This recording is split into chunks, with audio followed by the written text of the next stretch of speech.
on you. Just Yeah, I know. briefly, only because Yeah. it's... Hi, everyone. Good morning. I'm so glad to welcome you here to, I think, the 7th annual Nonprofit Legislative Day that Common Good Vermont is hosting.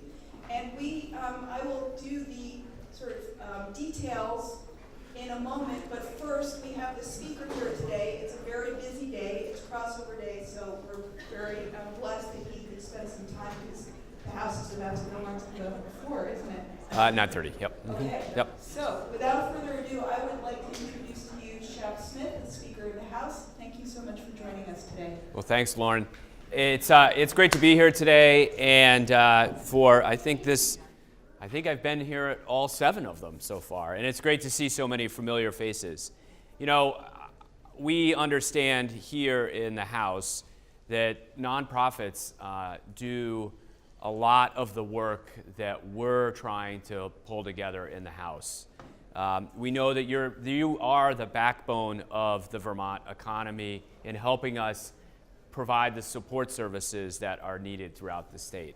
And we also know that you're struggling, like we are, to figure out how to balance all your budgets and provide the services that you need in sort of a constrained environment.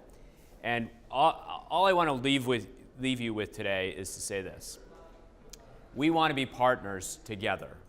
And we want to hear from you the struggles that you're having and help work with you on how we can address those struggles.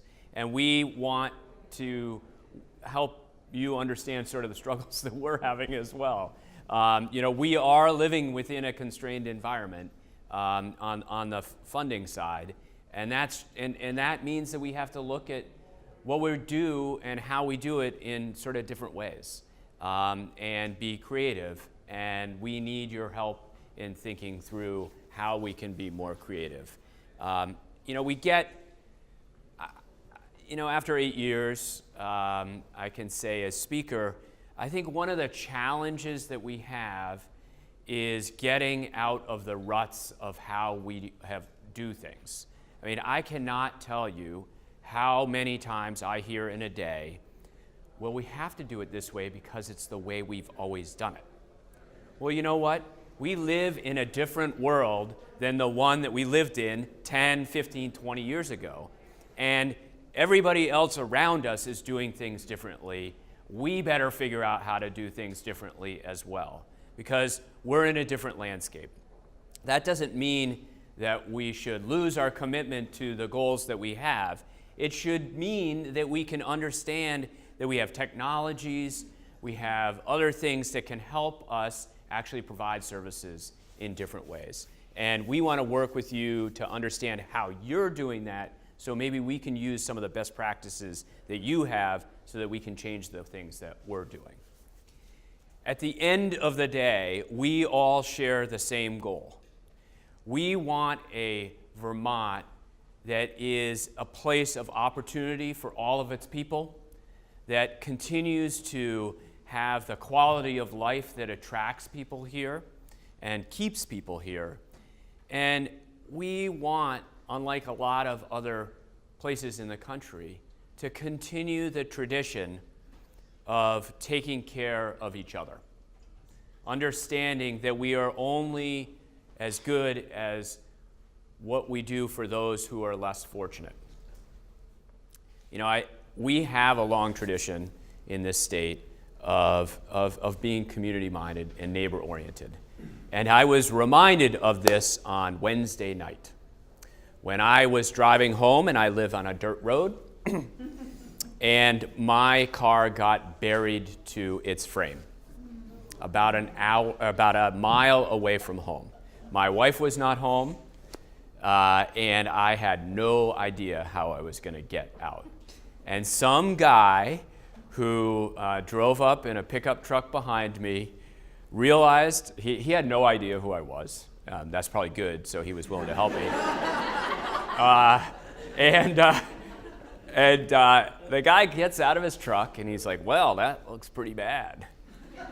And he goes, "Let me see what I got in my truck, see if I can help you." So he like got out of his truck and he like got under the frame of my car. I was in a suit, and he like took off his shirt, gets underneath the frame of the car, finds something, you know, that he can wrap around a tow rope to, and he pulled me out.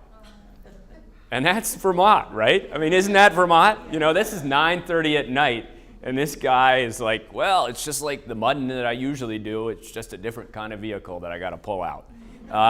And so, I mean, but I tell that story because it's a reminder that we still have a place where people will stop their car 9:30 at night and pull out one of their neighbors because that's the thing that we do. And that's what you're doing. You are the proverbial truck with the tow rope that's helping pull people out of the mud. And I just want to thank you for doing that work. And to the extent that we can provide some gas for the truck, well, we'll help you with that. So, okay? Do you have any questions for the speaker? Anything on people's minds they'd like to ask? Well, it's a quiet crowd. Okay. Quiet crowd. I'm not going to turn that down. Yeah. All right, thank you very much. Good to see you.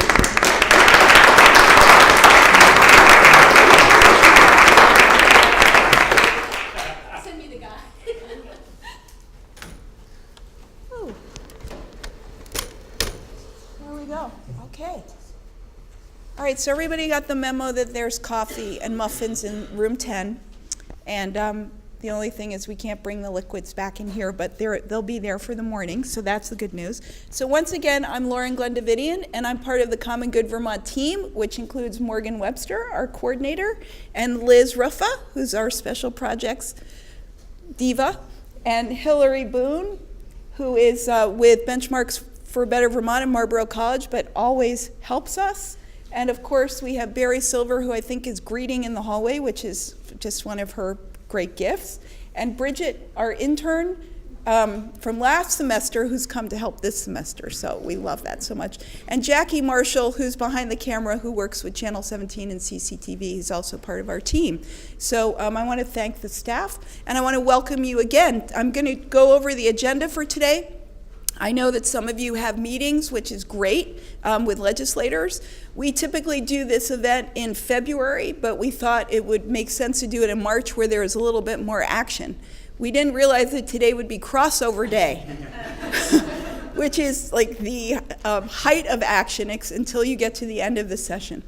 So this morning, we're going to do a brief overview. Kevin Gallagher is going to help me with this. We're going to talk about the economic impact of the nonprofit sector, which is a topic we were going to talk about last year but ran out of time, so we're spending a little more time on this new data that we have that will help you tell your story. And what Kevin is going to work with us on is this question of how to tell our stories. You know, frequently when we do these legislative days, we will have lobbyists come and talk about the techniques of lobbying. Today, our friends from the lobbying community are going to come and give us briefings because there's actually a lot to discuss, and they're not going to talk so much about the techniques. But we really, at Common Good Vermont, are focusing a lot with our colleagues on this question of how to tell our story effectively. And since we're here in the People's House, thinking about how to tell it as an advocate to decision makers and people that hold power is a really important set of skills to have. So Kevin Gallagher, who's here today, is a storyteller, a stand-up, a long-time volunteer and supporter of the United Way of Chittenden County and many other gifts and that he offers to the community. So he's going to kind of wrap around with us this storytelling theme. Then we're going to have briefings, and that's going to include the chiefs of staff from the governor's office, Representative Ann O'Brien, who has been working really hard with results-based accountability to embed it into the DNA of the budget-making process. And I think now when you go into a committee, it's taken about 3 years, which is not really that long a time, but committees are really thinking about the decisions they make in terms of the 3 results-based accountability questions. Not only what are you doing, how well are you doing it, but is anyone better off? And when the legislature starts to make decisions using that criteria, we know that we're actually on the road to better results and better investment of public money. And this is RBA that Common Good has been deeply committed to, once again with its partners at Benchmarks for Better Vermont, United Ways across the state, and our funders, who I will speak about in a moment. And then we will have issue briefings from John Holler of DRM, Andy McLean, MMR. He's going to come in and out. Some of these lobbyists may be having to testify, so we'll see what their timing is. Rebecca Ramos from Necrason Group, who works a lot on labor issues, which labor issues are very big this session, and will be good to hear about. Amy Schoenberger, Action Circles. Zahn Estes of Vermont Council on the Arts will be giving us a quick update on what's happening with the arts. I think it's a good case study for us as advocates to understand what Zahn and his team is doing at the Arts Council to advocate here in this building. We'll have a midday dedication from our friend Patricia Fontaine. Typically in the afternoon, the House meets, and they enable someone from our community to give a dedication. But this year, the House isn't meeting in the afternoon, so we thought we would have the dedication here. So that Patricia will be offering that for us. And then to wrap up, we will have Suzelle Drew Rusley talk about how RBA is really being reflected in state indicators and the State Agency of Human Services scorecard. And again, these are tools that will be extremely useful for all of us, even if we're not in human services, to use as we move forward and make our case. And Molly Lambert from Building Bright Futures will showcase Vermont Impact, which is a very important database for us to be using. So we'll have just a quick wrap up with that. So that's the morning. And then in your packets, you will find the schedule of events for the House and the Senate committees. We annotated those for you. You can see what committees are meeting and what they will be doing. Most of them this afternoon are to be announced because they have a lot of bills that are coming in that will be crossing over. So there will be action in most of those committees, but most of it I think will be wrap-up action. And then really the big action will be in the Appropriations Committee of the House, who will be basically voting out the budget. So you can find the details, particularly if you're from education or human services or environment, no matter what sector you're in, you can see what they'll be working on. And I've also annotated it so you can see what they were working on this week. So, okay. Before we just start, I'd like to also thank our underwriters and funders for this, because of course, as you know, those of us in the nonprofit sector never pay retail. And so what that means, that's supposed to be a joke, everybody, come on. What that means is that we depend on the kindness of our supporters to enable us to attend events at affordable prices. So first, I'd of course like to thank our deep thanks for the A.D. Henderson Foundation. Eddie Gale is here. The Henderson Foundation has supported our work and CCTV's work for at least 20 years, and that is great. Thank you so much. Really appreciate that.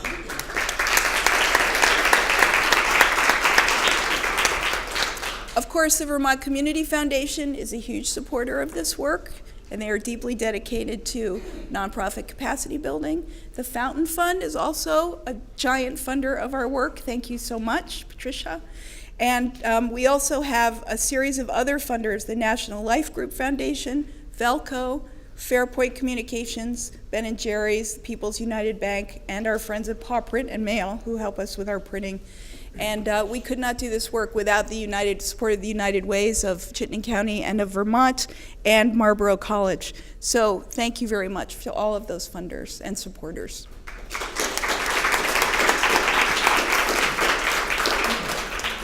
So just quickly before we start the program, are there any announcements or messages or news that any of you in the room would like to just share with your colleagues to let them know about what's coming up? I will be talking about the Common Good programs coming up in a little bit, but John Sales from the Food Bank, welcome. Hi, John Sales from Vermont Food Bank. We are having on May 6th in Killington our annual Hunger Action Conference, and the theme this year is nurturing partnerships and nurturing change. So I've got handouts if anyone's interested.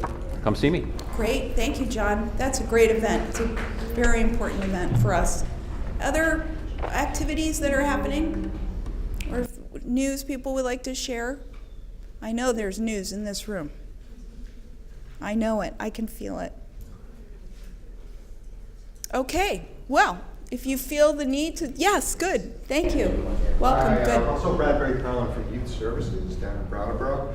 There's a event, Storytellers on a Mission, which is being held at the Latches on April 9th. Great. It's a fun, if you know anything, it's a group of storytellers from across the nation. The leader of it is, if you ever listen to Wait, Wait, Don't Tell Me, Tom Bodette is the lead storyteller. He's the one that gathers all these storytellers, and they do it as a fundraiser, and this year Youth Services is the beneficiary. So Great. it's an awesome night, and you'll be benefiting us, but it's an awesome night. So if you want to come down our way and check it out, where would be the best place? Do they have a, what's the Check word? it online, yeah. Yeah, the Hatch, Yeah. Storytellers on a Mission, Latches, Burlington, April. Thanks. Thank you. And if you want to send Common Good that note, we'll post it on the site. Great. Absolutely. Thank you.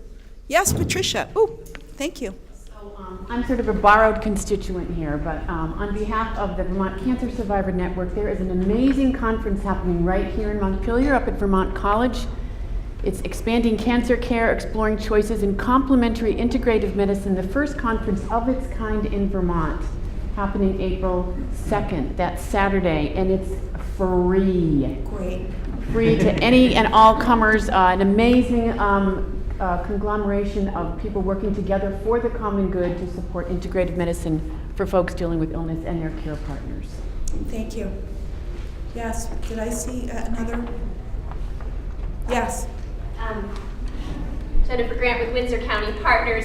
On Saturday, April 16th, the Gather Wool Theater, which is the new theater in the space in the Briggs Opera House, formerly occupied by Northern Stage, is going to be having a benefit night for us. So their next performance is Jen and John. So they'll be doing a benefit performance on Saturday, April 16th for Windsor County Partners and our youth mentoring programs. You can join us. Wonderful. Thank you so much. Great. For those of you who came, I saw a group of you come in the back. We'll bring over some folders for you so you can have them. Great.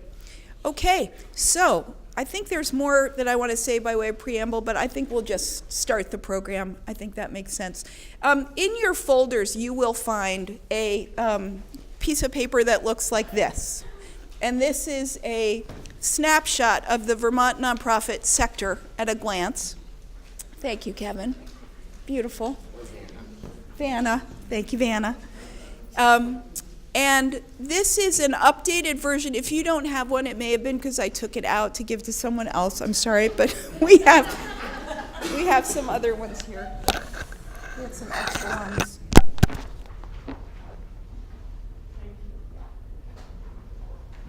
That just means I have to get one. So. Here, I was thinking that one. Here.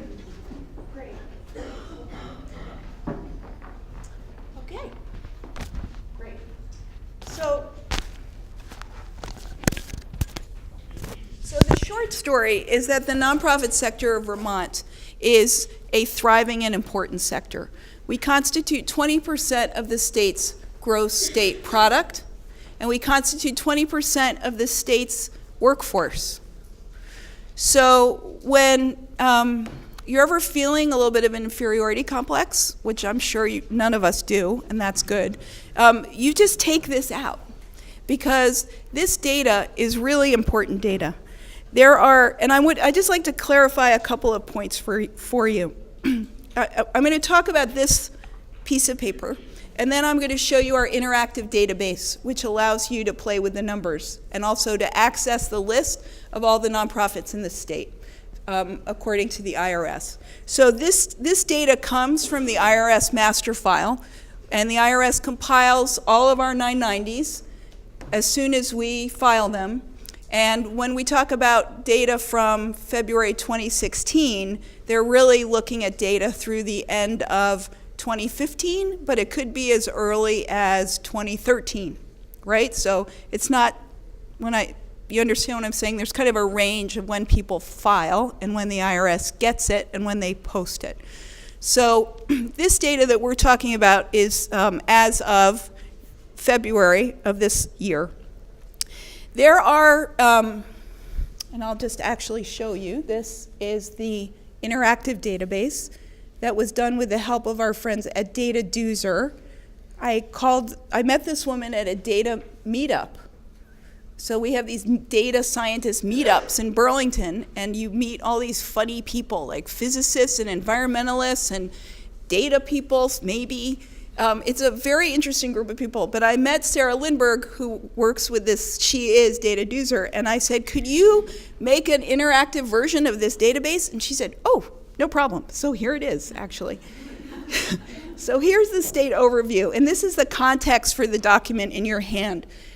There are 5,802 nonprofits in the state, but those include condo associations, mutual aid associations, as well as the nonprofits that are in this room. Of that group, if you subtract the condo associations and the Society of Odd Fellows, you would get to the 501c3s, of which there are 1,500. And of those 501c3s, they split into the foundations and into the public charities. So this data is about the public charities. And the public charities, there are nearly 4,000. There are 3,991 public charities in Vermont. 293 in addition are foundations. Okay, so when we are talking about revenue and a percentage of the state's gross state product, we're really just talking about these 4,000 public charities. Now, these 4,000 public charities generate about $6 billion in revenue, and as I said, 20% of the state product. If you subtract the colleges and the hospitals from that number, we go down to 8% of the gross state product, okay? And we go to about $2.9 billion in revenue. So you can see that the colleges, not including the University of Vermont, the colleges and the hospitals are a significant driver of our work, which of course makes sense when you look at the money we spend on healthcare and education in this state, right? Now, strangely, and I have to mention this asterisk, the University of Vermont is not considered a 501c3. It's a government entity. So its revenue does not show in these numbers at all. Nor does the revenue of religious organizations. Religious organizations are counted here, but again, for a reason that I do not know, have not yet found out, the revenue is not reported on their tax returns. Anne? So does that mean that the state colleges are also not counted, because that's a big chunk of state colleges other than UVA? State colleges are counted. They are? Yeah, the state colleges are in this number. They are in this number. Now, what's really interesting about this data when you look at our revenue, so this is now includes colleges, hospitals, and all of us, right? You can look at this data from the standpoint of all nonprofits, or you can look at it just from the private foundations or the public charities. So 57% of us, I'm going to now refer to us as the nonprofits / public charities, have no income reported at all. Okay, 57% of this number, no income. And 13% less than 100,000. And so I imagine many of you are in the $100,000 to $500,000 range.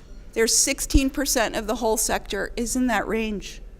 And then you start to get to the bigger organizations, the 500 to $1 million, it's about 4%. CCTV, which is the mothership of Common Good Vermont, would fall in that category.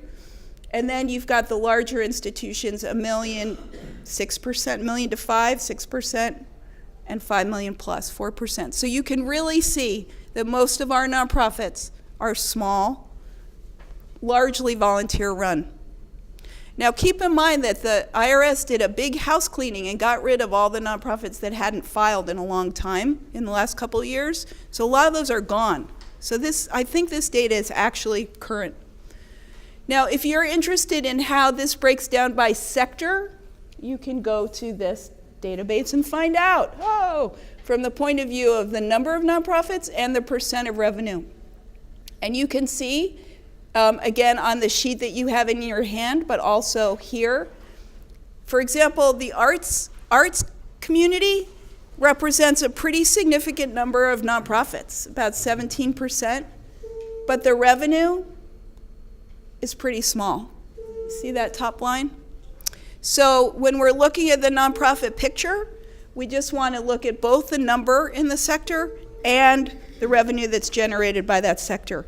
But clearly, health and human services is the number one biggest sector that we have, and it represents 60% of the revenue.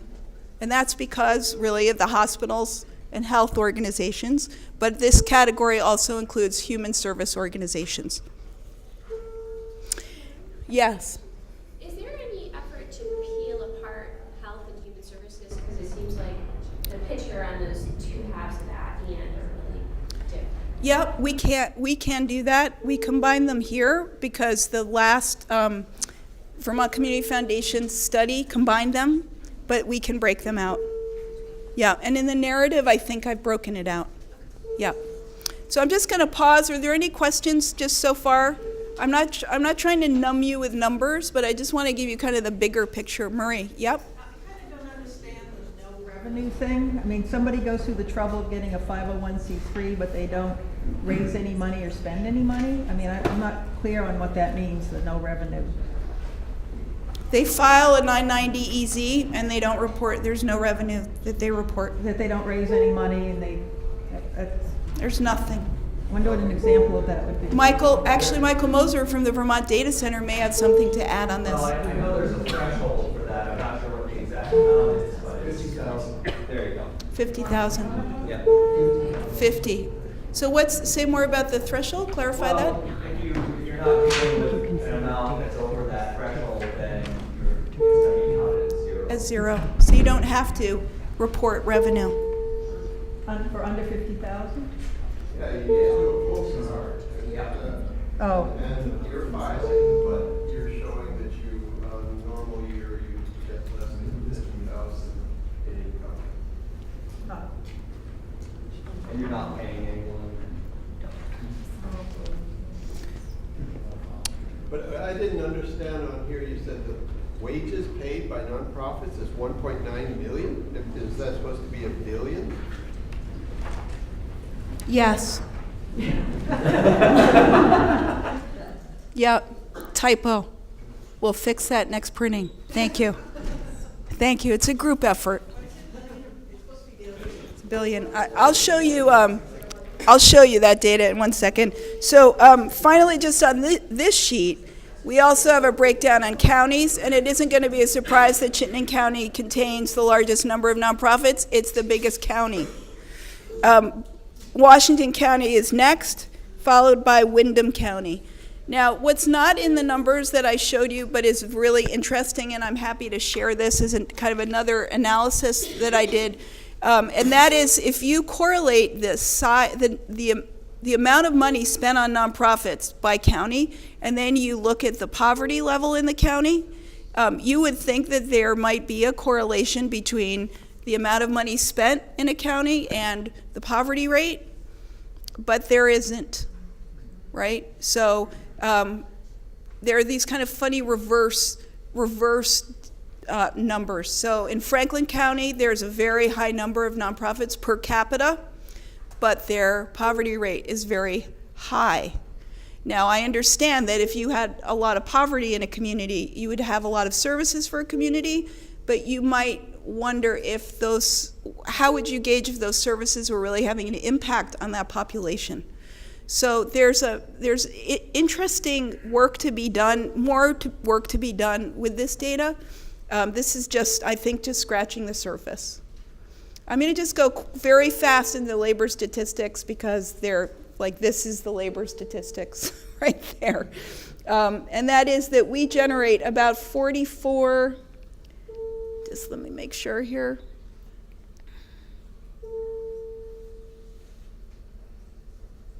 Wages in 1.9 billion, yeah. So 1.9 billion in wages. The wages have steadily gone up. This is for two reasons. One is wages have gone up. The other is the number of nonprofits have increased modestly. Nationally, the number of nonprofits have definitely increased. There is a a direct relationship between economic downturns and number of nonprofits. It's not surprising, but again, there's a story behind that would be interesting to know more about. And then the annual wages per employee is about $44,000. And it's about $45,000 a year. And that tracks to the wage and salary studies that we've done at Common Good Vermont, which will be coming out with another one this year. So are there any questions? This is kind of this is a snapshot. The final thing about this fantastic interactive database, Explore the Data, is that you can go to this page and you can sort the whole list of 501c3s by county, by sector, and you could find information about particular organizations. And this all comes from the IRS master file, which is cited here. And you can go there and play with those numbers too if you ever had a reason or need to. Hi, Andy. Welcome. So, the short story on this is that our sector is a thriving one. It's an important one. I think it's a story that really has not been told. People in this building are not fully aware of this. I think that folks in the community at large are not fully aware of how important the work that we do is. But it isn't numbers that's going to convince them that we're doing important work, is it? So with that, I'm going to introduce Kevin Gallagher, and I'm also going to let you all know that Jackie is here, and we're streaming this event live. So if you wanted to let your people at home know that they could be watching this event, you just tell them to go to cctv.org, and they can watch the proceedings this morning. So Kevin. You're encouraging people to text? I am. Talking? Oh, I'm sorry. I guess that would be better than call. I think I'm kind of loud enough, so I might not use that. So the first time that I learned to walk, my mother told me that it took about 3 months. I don't have a lot of memory of this time. You know, there was no Outlook calendar, and I didn't wear a wristwatch at that age. However, the second time that I had to learn how to walk took me 3 years. And I remember every painstaking day of that process. Are you interested in hearing more? What if I had started that story with 4 years ago I was in a car accident, and after I had 6 surgeries and 3 years of PT before I could walk without crutches? Which one sort of grabbed you a little bit more? The first one, right. I was not in a car accident, and I am fine. It was for an example. But to point out that sort of like, how do we grab with story? What we know about storytelling is that storytelling is very compelling and is probably one of the best ways to reach a listener because it affects them both on the mental and the emotional level. It has razor-sharp ability, and it can go right in very quickly. Now, the data that Lauren Glenn presented is very compelling and very positive, and it does tell a story visually, but it's not very emotionally compelling. And in fact, you heard Lauren Glenn several times sort of say, like, I know I'm just going to just show you this, like you can do this on your own later. I know it's dry, like there's the labor statistic, just goes up. Yep. And so this is sometimes what our data looks like, but that's not the story of the work that your organizations do. And so I just want to encourage you to be thinking this morning and for the rest of the day and when you get back to your offices about how would I do a better job messaging really important, significant data like this to our key constituents, to legislators, to funders. Because the data is really valuable, but it's only just a piece of the story. So I want to give you an example of one that I like very much. So pharmaceutical ads on television. So it usually starts by showing someone in their office or in their home sort of glum, perhaps pained, you know. And then they start talking about the medication, and then we see that person playing in the backyard with the kids with the hose, and then going out to dinner, and then sitting on a dock looking at the stars at night. Meanwhile, underneath this is this list of things that could potentially happen on this medication. internal bleeding, gastrointestinal distress, diarrhea, heart attack. Death is really common, like really common. But why aren't we paying attention to that? And it's because we are more drawn to the story that's going on behind the data. So I suggest that your jobs are much easier than this, because you don't have the problem of messaging the benefits of something, but then we really don't want you to know all the downsides of it, because most of the benefits that you produce are your upsides at the same time. Storytelling is very relational. It connects us to each other. Think about a movie, let's take Meryl Streep, and she's dying. She dies like nobody else. And you're in a movie theater, the whole theater has their tissues out, everyone's sobbing as we watch Meryl hold on to the end. And yet every person there knows that Meryl Streep is an actress, that this is a movie, that she does not have a disease, that she's not even dying, because if she was dying, we would not be sitting eating popcorn and Twizzlers watching her. We would hopefully be doing something more meaningful. And yet people will leave feeling very connected. I don't have to have that disease. I don't have to be a woman. I don't have to have her life experience to feel very connected to that story. So not only when you think about stories and how to message the data to the key people that you engage with, but also they don't have to be the choir. You do not have to just be telling stories to people who are interested in your story, because we can get interested in any story if it's a good story. Does that make sense? Yeah. So there's a difference between a story, an anecdote, and an experience. And so I'm just going to talk about stories. Anecdotes and experiences can become stories, but by themselves, they're not a story. So there's 5 key components to a good story. The first one is passion. There needs to be some sort of passion in the story and a hook. So when the speaker was here and he was talking, it was great. He sort of, everyone was sort of listening to politicians, no offense, chap. But you noticed how the room lit up, at least I could see it from over here, when he started talking about getting stuck in the mud.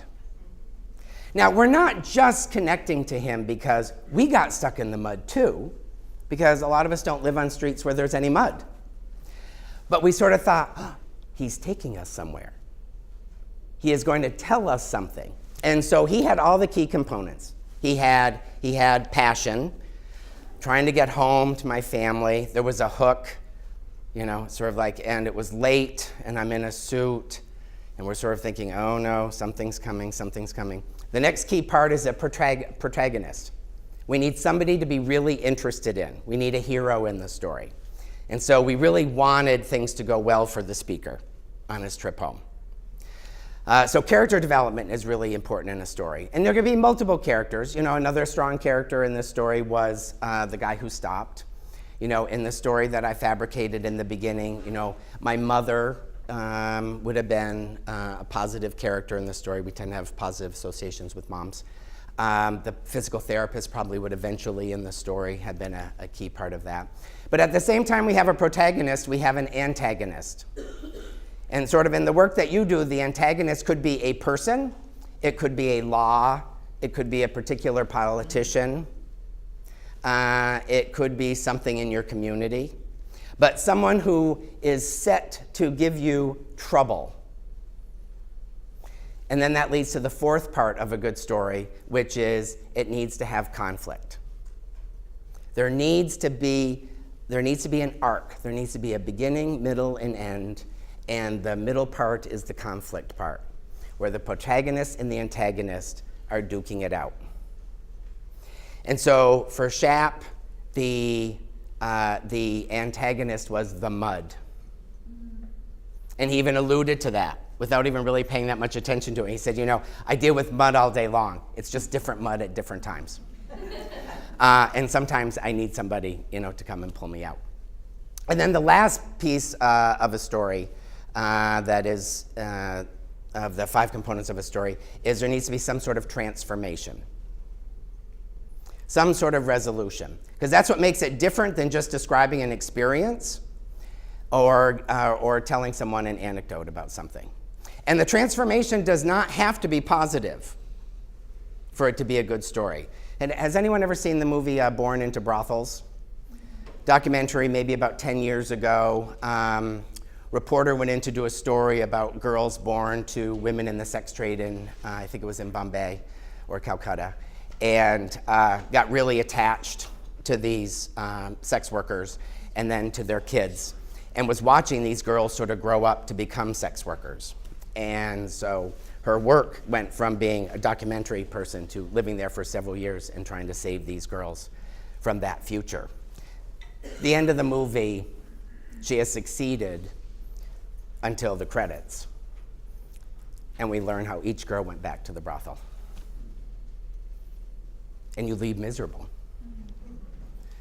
But you care in a way that you never thought you would care. Because we're not sex workers necessarily. We're not living in India, and we weren't born into brothels. But yet now we really sort of think about that quite differently. So the transformation, I think sometimes people sort of feel like there has to be an uptick in the transformation. I would encourage you to think about your down numbers, your down funding, the fact that this year we did not protect enough high school girls from getting pregnant. There's a story there. The story is not that your organization failed to do a good job in the school system. There's a bigger story than that, because you know from these numbers we are not failing on a state level to be the sectors that really engage people on a personal level. So the last thing I want to say is there's also the who tells stories and who listens to stories. So the telling part is hard for organizations sometimes, because they will often want to sort of parade out somebody who's had a good experience with their organization, but then that person would need help crafting a story. Otherwise, it might just sort of end up looking or seeming flat in its presentation. It might seem like the data, no offense to the teller. So to be at the same time thinking about your organization, your staff, your constituents, your funders, who are the people that tell compelling stories, that when they're in a group and they start talking about something, people really listen. Kind of the old E.F. Hutton days, that's how old I am. When E.F. Hutton talks, people listen. Everyone listens, yeah. The other piece of that is the listeners. Now, even though you do not need to tell stories to the choir in order to feel like you can make a connection, it is more helpful if people are already on your side. And so I think in terms of legislators, so much happens in this town in a very short period of time that your ability to form relationships with the folks here in this building needs to probably occur most of all the other months except these months, even though they're sort of harder to find and they're less interested. But that's where a story could be compelling, because you might get them interested based on some story. But it is really hard to show up in these rooms and in these hallways and try to engage somebody in 3 or 4 minutes when you didn't bring 9 kids from your organization, to tell their story. So be thinking about sort of the relational component, that how do I continue to forge, because I know this is already happening. How do I continue to forge with the key stakeholders in the State House that could potentially aid us, both through legislation or through promotion or financially in some way. Thank you. Yeah, you're welcome. Do we have questions? Questions? Stories that have worked, questions that you have?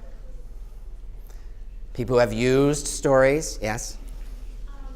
Any tips as far as the length of story, like how long you have to have someone's attention if you're speaking or if you're writing?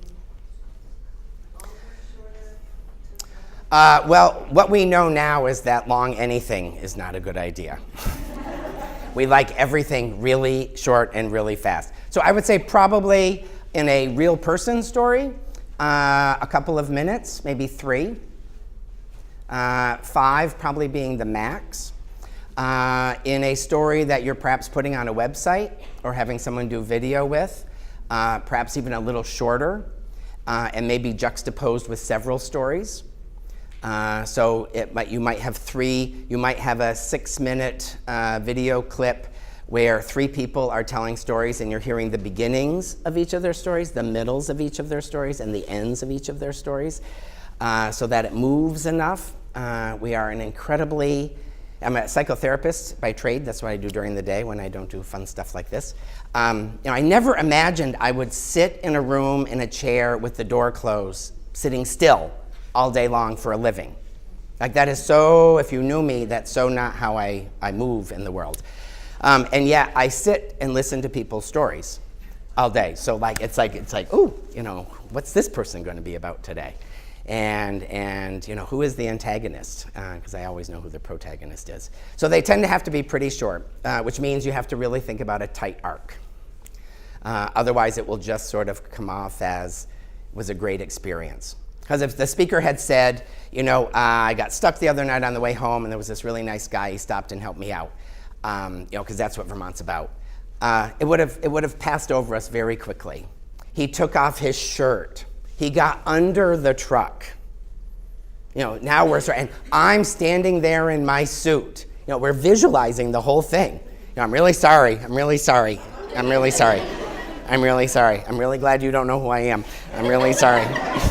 Because you could blow up my car depending on who I am. So I think it's that kind of, just choice words, very descriptive. But practice messaging, yeah. Curtis Officer from Resource. Could you comment on personalizing the story? In other words, using someone's name, and which I would believe would be better. But then if we don't have a name, let's say it's a confidentiality issue, do we put a name in quotes, or we shall call him Bob, or something like that? What are your thoughts? Right.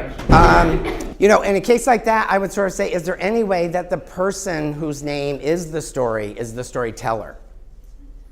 Because we connect more to those stories. But if not, sort of like the name is less relevant than the development of the character. And so, and sometimes people will even use real names and call them fake names, sort of like, so there was this guy, let's call him Tom, his name was Tom, and his name is Tom. So it's less critical, but it is critical in the character development piece. Yep. And then there's probably people coming. I take up a lot of space, but yes, I'm listening.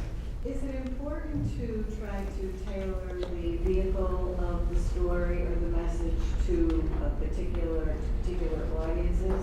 So, for example, in our organization, we have donors, we have volunteers, we have clients, we have shoppers. Does that make a difference? So her question was, should you tailor the stories necessarily to the particular pieces of the audience, whether it's donors, whether it's funders, whether it's constituents, whether it's community, just community in general? Actually, not so much the story. Yeah. How you are getting that story out, via email, via website. No, I mean we are more drawn to each other's faces as a species. So you are more meaningful to me if I look at you. I think this is sort of some of what people love and hate about things like Skype and FaceTime, is that we really want it to be really the same, but it's not. And so we get really frustrated that your lips are moving different than, I'm hearing your voice. But yeah, faces are really good, but no, not necessarily. And you can message in lots of different ways. I mean, you think of things sometimes that you read where it's one sentence and it grabs you.